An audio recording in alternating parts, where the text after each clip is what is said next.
think anytime you have folks that are heated or passionate about an issue on either side, it could lead to anything. But does it have to? And the real question there is, how do we get in front of it? By 68, clashes between students and police were a common sight on American TV.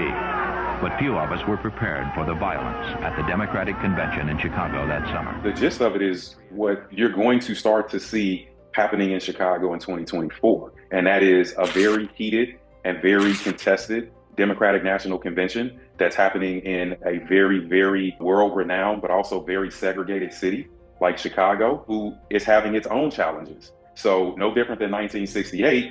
What happened then was now you have the anger, the frustration, the wanting to be heard, the wanting to finally have a voice around such important issues. And it feels like back in 1968 that their voice was not being heard in the way that they thought it should.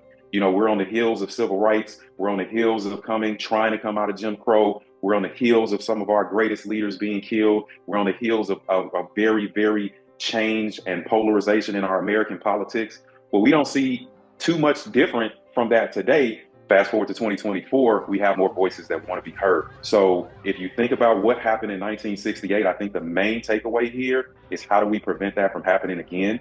And I got to be honest with you, understanding the staffing levels of the Chicago Police Department, understanding they having a lot of challenges, I hope that they thought this through very carefully and are putting the right resources in place to make sure people are protected so we don't see a 1968 happen again.